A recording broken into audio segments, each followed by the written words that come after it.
that gap between being a director or a true CMO is understanding what moves the needle for a business overall, and then how each function plays into that. When I say broad definition of marketing, the gap is knowing what are our revenue projections for the year? What do we need to do from a product standpoint? What do we need to do from a customer success standpoint?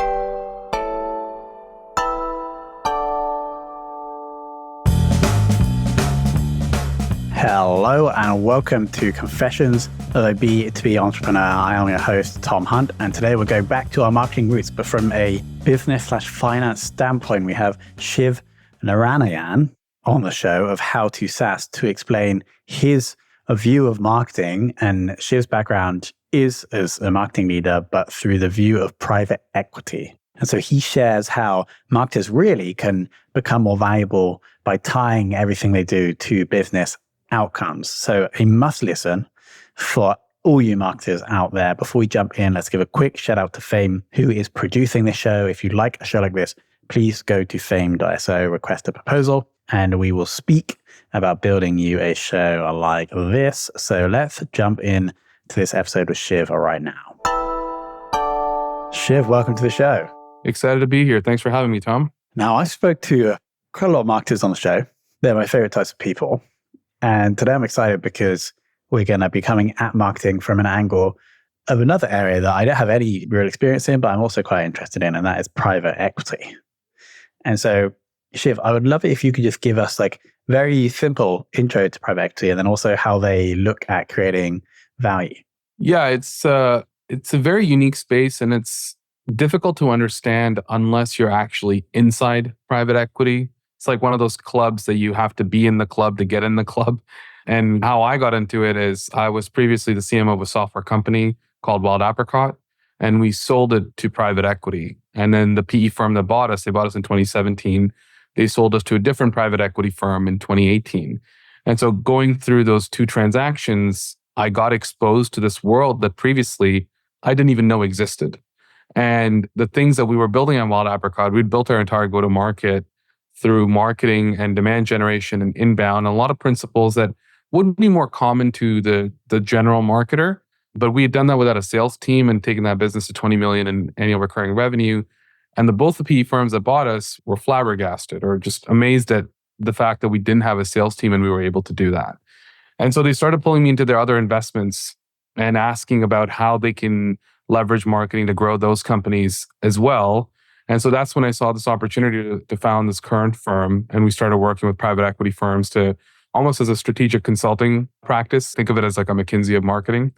And then we started working with them to figure out how they can scale their portfolio companies. And now we have like 50 to 60 private equity partners. So that's the background of figuring out what private equity actually cares about.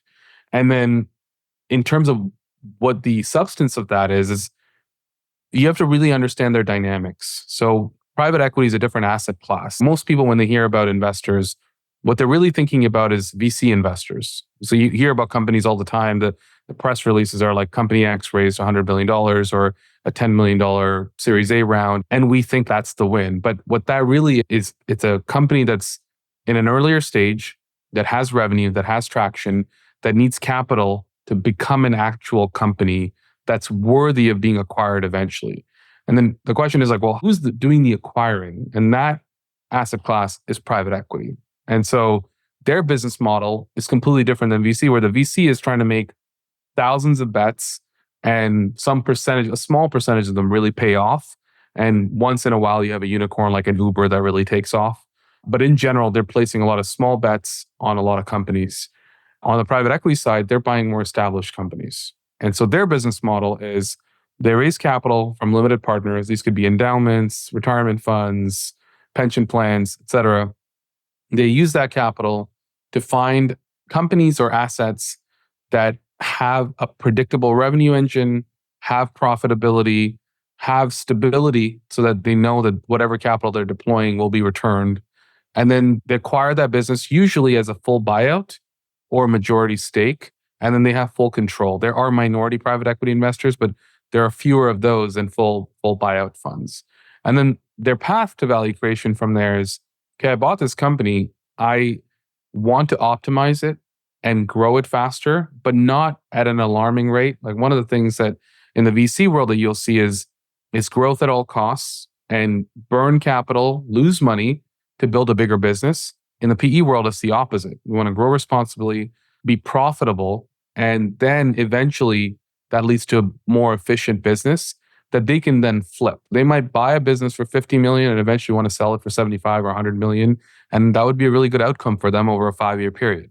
And so once you understand those dynamics, you start to look at every function of the business differently. You start to look at sales differently. You start to look at marketing differently. You start to look at product development differently. And so having that insight, as I started to see that, I saw a major opportunity in helping those companies figure out how to leverage marketing to scale those companies faster with the principles or the constraints that are on those businesses. So how do you now look at marketing differently from the PE standpoint? It really starts with understanding, like, as if you're a founder, and I like to compare it to a bootstrap founder. A bootstrap founder behaves very differently than a VC-backed founder. If you're playing with your own money, like let's say, even if you're starting a small company and you put $100,000 into starting it, $100,000 is a lot of money for an individual. And you would track every dollar and where it's being spent, whether it's worth it to spend that money or not. Should you potentially reallocate it to something else that might be a better fit for that spend? Whereas a VC founder, because they have the capital behind them, it's not their money. They tend to make more aggressive decisions. And in some cases, it's a good idea. But in a lot of cases, it doesn't pan out, where you have a ton of waste, but you can't see the waste because you have all this money behind you. So private equity it often operates more like that bootstrap founder, but at a scaled up level. Whether you're 10 million, 100 million, billion-dollar company, all of the metrics that would matter to you as a bootstrap individual matter at that scale. So do we have the right team size? Do we have the right budget allocated to the right channels and programs?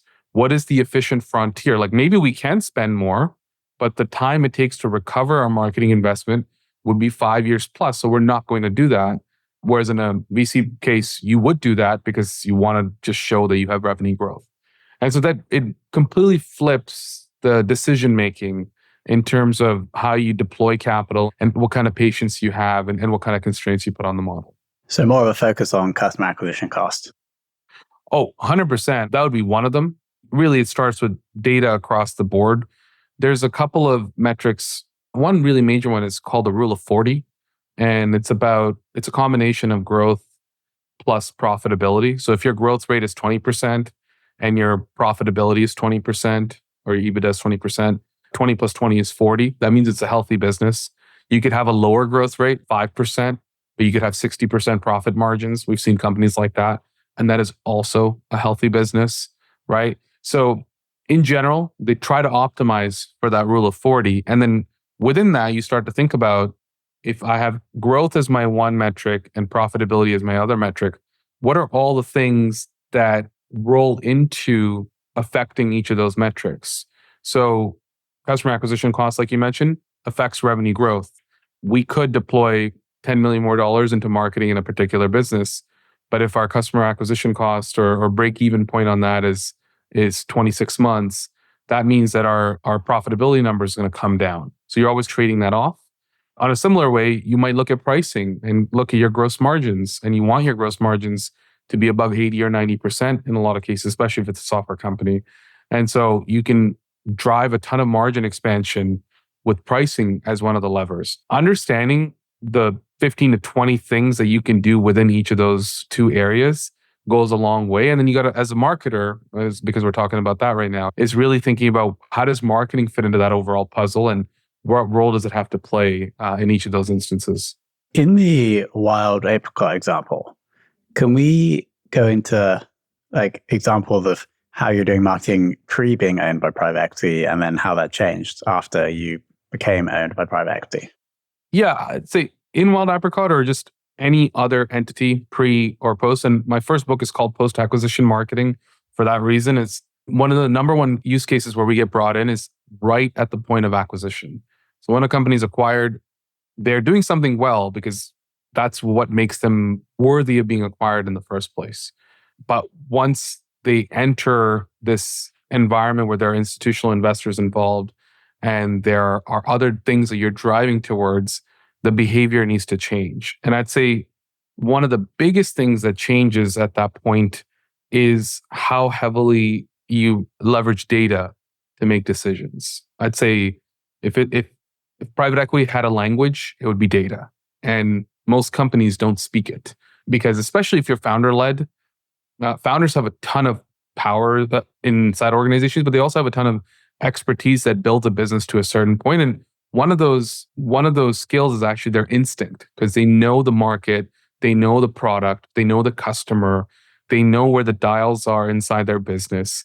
A lot of them are operating on instinct, but when you operate on instinct, it's not institutional knowledge. It sits with one or two individuals inside the company. And so that needs to be translated. And so how do you translate that? You need to have the right data model for every area of your business. And you would be shocked. Like, we come into companies that are 100 million plus, sometimes close to $1 billion in revenue. And the larger a company gets, the more their data is just a disaster. At 10 million, it can be a mess, but it's fixable. The fix is simpler. At 100 million plus, you have multiple product lines, multiple geographies, multiple business units, and the data is in different systems, and nothing is tied together. There's a lot more complexity there. The challenge there and the path to transforming those companies is to first wrangle the data and get it in order, and then leverage that to make better decisions. And the more you are disciplined before the acquisition and have that approach, the more success you'll have afterwards, or at least in the first 100 days post-close. If you put in those frameworks in place, it becomes easier to scale in that private equity environment. Can we go into a specific example of how marketing changed pre and post being owned by private equity? I'll just give you general stories that I see across the board in every client. In a lot of companies, they will have website data in Google Analytics. They'll have marketing data in HubSpot. They'll have sales data in Salesforce. And they look at revenue very holistically. Hey, this month we projected to do 10,000 more in MRR that we would land. Are we on track or not? And in a finance level, you have a pretty good idea of whether you did that or not. And you can kind of run the business that way. What you actually want is you want every component that rolls into that $10,000 in MRR to be defined. And for example, knowing all the way through what from lead to MQL to SQL to close one, what are all your conversion rates? That's at a global level. Then knowing your conversion rates at every channel, whether it's paid media, events, content, SEO, webinars, everything else, knowing your conversion rates there. Establishing an acceptable cost per lead. This is a metric that I preach to a lot of companies to understand, like, how much can you spend to acquire a lead? And that answer is dependent on those conversion rates, but also on your average sales cycle. It's dependent on your average deal size and knowing that. So if your deal size is 100,000, you can spend a lot more to acquire that customer than if your average deal size is 10,000. Makes sense. And so understanding that, and then being able to measure or figure out which channels, activities, and campaigns are efficient, which ones need to be optimized, and which ones should be probably cut. And just by going through this exercise inside companies, and we do this all the time during marketing due diligence or post-close, we find at least 30 to 50% of spend can be cut or optimized. And you can find 30 to 50% more pipeline. In some cases, we found over 100%. Like in one company that we work with, we helped them save about $25 million in spend, and they only lost $1 million in revenue. So it's a net gain of profit of $24 million. And that's without looking at new things that the company can do. So the more you set up that data infrastructure and then set that up as your language, and then you have that feedback loop to make adjustments on a weekly, monthly, quarterly basis, that's what you bring in your board meetings to be able to educate the CEO on the board. And I'd say that's one of the other gaps that I see inside marketers is that they don't know how to speak that language either. Like, you could have a phenomenal SEO marketer or paid media marketer, but they're not able to contextualize it in what matters to the business, what is happening at that board meeting level in terms of overall objectives of the business, how they're thinking about M&A, what their profitability targets are, what their revenue projections are. To be able to bring all of that to the table changes how you're perceived and how initiatives in marketing get approved and not approved. So the more we rely on data and bring that and make it a shared problem that everybody understands, then marketing eventually ends up getting more budget, because then you can say, hey, look, here's what I'm cutting.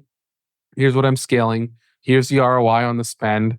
And I need X amount of more dollars to now scale up to get to where we want to get to, because I did the math, and based on the revenue projections, we're currently under budgeted on marketing. And here's how I would deploy that budget in terms of programs or headcount or anywhere else I need to deploy it. So what I'm hearing is that private equity companies just first track the data and then are very vigorous about how they would approve or disapprove investments based on those numbers. 100%. 100%. So would you say that's the biggest difference between how a private equity run business versus a founder run business would operate? I would say that's probably one of the biggest differences. I think the financial tracking and budgeting and all of that makes it all come together is just not there in most founder-led businesses. There are rare exceptions where you have a very seasoned entrepreneur or founder that puts those things into place as well. But in general, founders don't run their businesses that way. Got it. Is there any other big difference to the private equity owned company, how they would run a marketing function? I would not isolate it to marketing. I would just say that when you're thinking about generating enterprise value, because I use the word enterprise value because when you get acquired, the investor is paying a pretty high multiple on revenue or EBITDA to buy the business. And the only way the private equity model works is if they can flip the company. For the most part, there are some funds that are just buy and hold indefinitely. But in general, they have a hold period of 5 to 7 years, and they do need to flip the business. In understanding that, the question becomes then, what are all the main value drivers at a business's disposal? And the better you can pull those drivers and make adjustments to the company, the more enterprise value you'll drive, and the more you'll be able to achieve that objective. And you want to make sure that the price that you buy the company at is not inflated, because you're kind of climbing uphill to catch up to that valuation. And we've seen companies struggle with that, where when the market was much more friendly, multiples were sky high like 2-3 years ago. And now multiples have come down a lot. And so there's far fewer PE transactions because they're not able to exit at a higher valuation than they bought it for. So then the question becomes, how do you drive value? And we're big proponents of organic growth drivers. So there's organic growth and inorganic growth. When people think organic, they think you're talking about SEO, but organic is what's at the disposal inside the company. And inorganic would be by acquiring companies or merging with companies and things like that. And on the inorganic side, that's work the private equity firms do regardless. They'll do add-ons or bolt-on acquisitions to help you grow the enterprise value of the company, but then they'll also find efficiencies. Like if you have 3 companies that come together, you might only need one marketing team that manages paid media spend for all 3 business units. And that becomes a cost-cutting opportunity that you've got. So there's things like that you can do on the inorganic side. But on the organic side, there are only like 5 or 6 major levers that you can think about. So you got to acquire more customers, and there's components inside marketing and sales for that. So you can be more efficient with your marketing budget. You can launch new channels or campaigns that can help you land more customers. You can deploy capital into making your sales team more efficient, improving your sales processes, improving sales enablement. So all of that is in landing new customers. Number 2 is you can expand existing customers. So you can either sell more seats, increase the number of products they're buying through cross-sell and upsell. You can find a way to increase prices, and that becomes a way to expand margins. And so all of those tactics are available. Third is you can retain customers at a higher rate. So lower churn rates, improve loyalty, figure out those levers that can help these customers use your product more often. And as part of retention, I also think about things like, are you bringing in additional business because you are a loyal customer? So retention is highly influenced by customer satisfaction and NPS. And that drives, which is the 4th lever of like referability and organic growth through word of mouth and all of those things. Inside most companies, you have to look at all of those and then have a prioritized list of where is the highest leverage item. And inside every company, the answer would be different. For example, if your opportunity to close rate is like 40%, to get it from 40 to 50% is going to be incredibly difficult. In general, 40% is an exceptional close rate when you have a really good deal on the table. And so if you have a business like that, that's likely not where you should focus your resources. So you may have your sales team telling you they need sales enablement content or additional sales tools to help them close deals, but that's probably not the best use of your time, money, resources.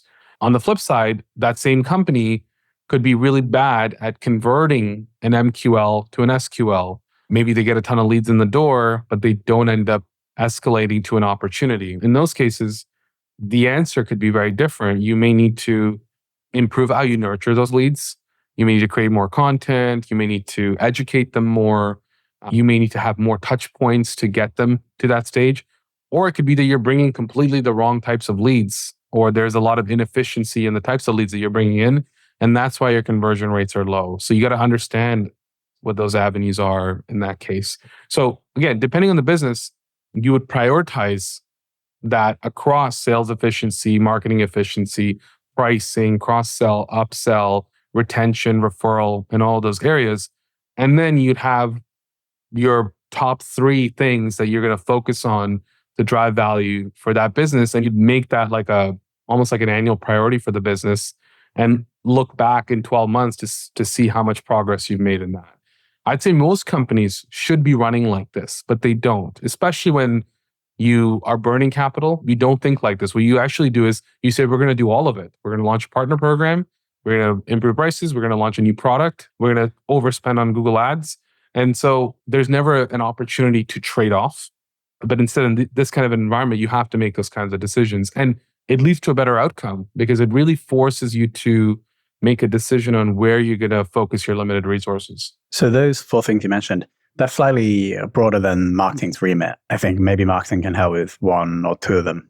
But really, I think what you're saying, those 4 levers are like the leadership of the business is running their project, right? Yeah. So I have a very broad definition of marketing. And the reason for that is if you think about it in terms of the limited areas that people understand, whether it's product marketing or demand gen or content, you can be super focused on certain things, but miss the bigger picture of the business. And I often talk about this concept of being a C-level marketer. And I was mentioning to you before we started this episode, we just launched a course and it's called C-level marketing. It's because people, when they think about marketing, they live in the realm of tactics or even like strategic things that are functional or department focused. One of the first things marketers are taught as they're growing in their careers is to become a T-shaped marketer. It's become really good at paid media or SEO and really become an expert there, and that will help you grow your career. And that's true to some extent. But what ends up happening is that you cap out. And where you cap out is probably like a demand gen director or senior manager of demand gen or something like that. And then from there, there's a frustration because you can never cross over to becoming a VP or a CMO because there's something missing and marketers don't understand what that is. And even people that I meet we come into so many clients that have existing VPs or CMOs, and I'd say it's very rare to meet a seasoned CMO that truly understands what moves the needle for a business. And so that gap between being a director or a true CMO is understanding what moves the needle for a business overall. And then how each function plays into that. So when I say broad definition of marketing, the gap is knowing what are our revenue projections for the year? What do we need to do from a product standpoint? What do we need to do from a customer success standpoint? As you start to look at every area of the business, there is an important role that marketing has to play in every section of that business. And it's your role as the marketing leader to make sure that you are playing the right role. So, for example, cross-sell, upsell, you could easily make that an account management problem or a customer success team problem. But really great account management involves one-to-one content for those accounts. And who's going to create that? It's not going to be the sales team. So somebody on the marketing team or the content team needs to sit down with sales, look at the accounts they're going after, look at the cadence or the outreach plan for those accounts or those contacts, and then help create the right content that enables that outreach. And you could do this for everything. You could do it for pricing. If you're going to launch new prices, everybody's probably gotten that email from Netflix on we're increasing your prices every few months that they do. That's not just the pricing team sending that. There's a ton of marketing work that goes behind that. And every single area like that, if you were to map out what marketing responsibilities are there, then you can start to think about how marketing is actually moving the needle for the business. If you limit it to things like website traffic and MQLs, you're just going to live in that world. And this is actually one of the reasons why marketing is understaffed inside companies. Because what they'll do is, because that definition is so limited, they'll never be able to get approval for larger team members or a larger team. But if you think about, we have to play a role in pricing, we have to help cross-sell and upsell, we got to support the partner program, we have events, we have to do product marketing for this new product launch, start to put all that together, you actually need people to do that work. And there's a clear ROI behind that. And so that's why I'd say going with the broader definition usually leads to better results. I see. This makes total sense. We're really saying that the marketer or the CMO, when we get to the senior level, needs to have the broader view and really understand how marketing can impact the business. Any final, gems of wisdom for marketers from your PE/marketing wisdom? Yeah, I would just say that this last stream of thought that we were on is really the key, right? So it's definitely important for the CMO to think about that. But I'd say that needs to cascade down throughout the organization. I'll give you a very common frustration that I see inside marketers is like they want to level up in their careers or be compensated more for their roles. And a common argument could be like, hey, I'm doing an amazing job with webinars, or I'm doing an amazing job with SEO. And it might be true. You may have written a ton of blog posts, you may have increased website traffic.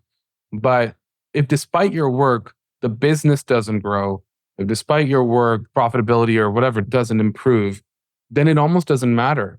It's like, you did this, which is great, but there's a lot more that you need to make an impact on to grow your career. The higher you think as in terms of levels, right? I like to think about it as like 5 levels. Like level 1 is you're just thinking about what you do. Level 2 is you're thinking about like a sub-function like SEO or paid media or whatever. Level 3 is you're thinking about the department and what overall marketing needs to do. Level 4 is it's cross-department. You're thinking about product or customer service or anything else. And then level 5 is you're thinking at like a board level, at a business level. And I would encourage everybody to start to think about the business from that view or their role from that view, because you have a role to play within that overarching context. If you understand that, your odds of success are significantly higher. So that means trying to get your hands on what is the budget for the year? What are our revenue projections for the year? Trying to read through detailed spreadsheets and forecasts and all of those kinds of things, looking at metrics in other departments, setting up conversations with your CFO, like actually asking questions that maybe you don't have access to inside your role so that you can get access to that data so that you can make better decisions in your role. The more of that you do, the more of an impact you can make in your role, and that will help you grow in your career as well. I feel like this is something the marketers need to hear. Shiv, we will link to How to SaaS the Business. We'll also link to the course that you released this week and the book. Is there anything else we should mention or link to? No, this was great. Thanks for having me on. And if anybody wants to connect with me on LinkedIn, they can find me there. I post a ton of content. Amazing, Shiv. Thank you for coming on. Thanks, Tom. All right, what do we think about that one? There was a lot of wisdom. E.g., I think every marketing leader should listen to this because by being on both sides of the scale, e.g. being a marketing leader and being a business owner, if I had a marketing leader that would come to me and talk to me about the kind of things that Shiv was mentioning, especially at the end of that episode, I would be like, wow, you are amazing. So must listen for any aspiring marketing leader. Thank you so much to Shiv for coming on. Thanks to Fame.so for producing this. And thanks to you for listening.